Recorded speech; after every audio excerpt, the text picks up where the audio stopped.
nii, kell on 10. Temperatuur on -17. Ja mida ikka seal ilmaga paremat teha, kui proovida, kuidas on telkida merejää peal. Siuke udu on praegu mitte sittagi, ei näe.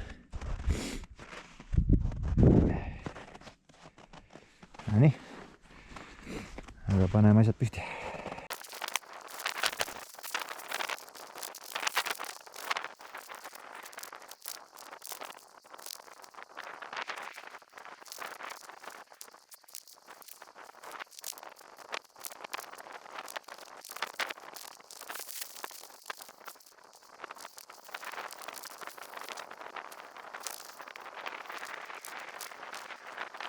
Ja auke puurima ei hakka. Aga jah, kuskile võiks natukene kinni panna. Õnneks tuult ei ole, tuul on nullis. Aga natuke mingi kuju võiks tal anda, et oleks mugav sisse välja viia.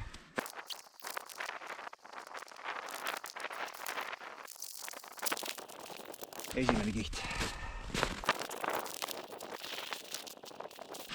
Teine. Hinnast pigem suht nüriseda. Täpist võib teha siin. Siuke õhkvarast läheb veel peale. Nii et meil on glamping. Full glamp. Kolmas.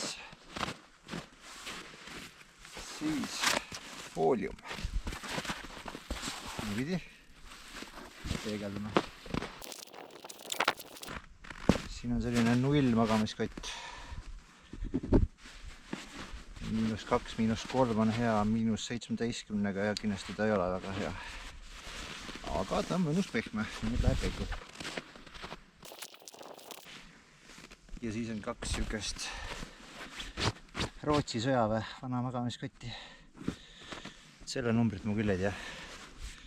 -10, kui ma olen taga olnud, et see oli. Panen selle väikse selle sisse veel, siis peaks olema see hea soe. Teine siuke on veel. Aga ma arvan, et see läheb padjaks, sest padi jäi küll autosse. Okei, korras. Ilus ta ei ole, aga tihti püsib.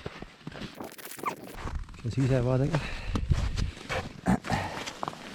Ja all on üks kiht, tavaline lebokas. On paks 2 inimese õhkmadrats. Siis on see 1 inimese õhkmadrats. Siis on foolium, mis hakkab krigisema siin öösel. Aga samas peaks olema soe. Nii et peaks olema sooja küll ja veel 2 magamiskotti. Padi, luksvärk.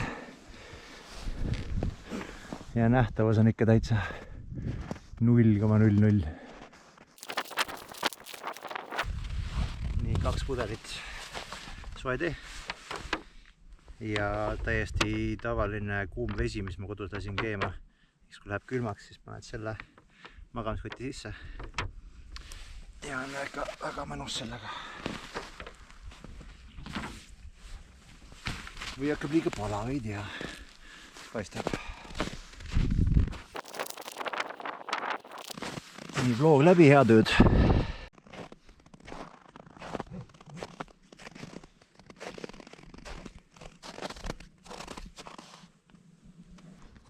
Nii, hommikune reportaaž. Natuke on mingit härmatist siin toas ka. Öösel langes temp mingi 20 välja. Aga magada sai väga hästi selle kahe magamiskoti sees. Minu ilus keeduvesi läks küll jäässe. Seda vaja ei olnud. Et tegelikult oli täitsa hea soojal magada, sai isegi pea pista välja. Seda uuesti, et sai hingata normaalselt.